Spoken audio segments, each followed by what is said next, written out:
The city sleeps. Streetlights cast an orange glow, shadows stretch, reaching for the silent sentinels of the urban jungle traffic cones, orange by day, unmoving, stoic, but when darkness falls, something changes. A whisper of plastic on concrete, a flash of orange in the dim light. The cones are awake. They stand guard over our roads, these plastic pyramids. Unseen, unnoticed. Or so we think. But what happens when our backs are turned?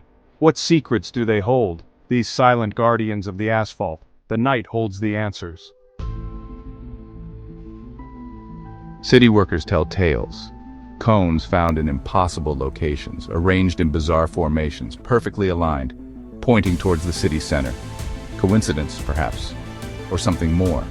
Pranksters, some say, bored teenagers with too much time on their hands, but the sheer scale of the movements, the intricate patterns, suggests a deeper intelligence at work, an unseen hand orchestrating the cone's nocturnal dance.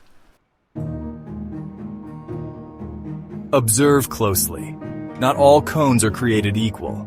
Some, taller, more weathered, occupy positions of power, guiding the movements of their smaller brethren, enforcing the rules of the cone society.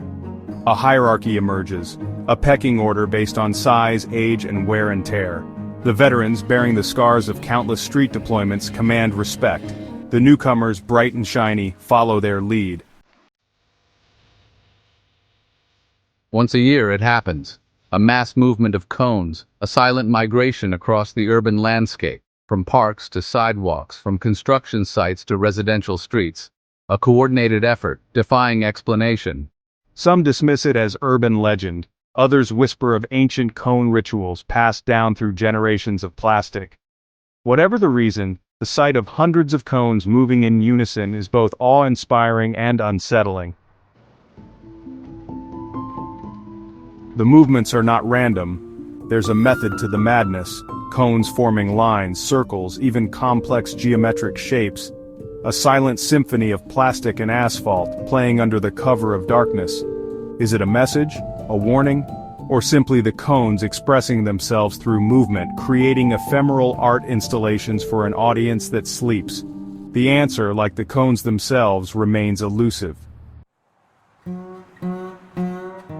They have seen it all, the hustle and bustle of city life, the joy and sorrow, the triumphs and tragedies. The cones stand watch, silent observers of the human drama unfolding around them. What secrets do they hold, these plastic sentinels? What stories could they tell if only they could speak? Their silence speaks volumes, hinting at a hidden knowledge, a deeper understanding of the urban ecosystem.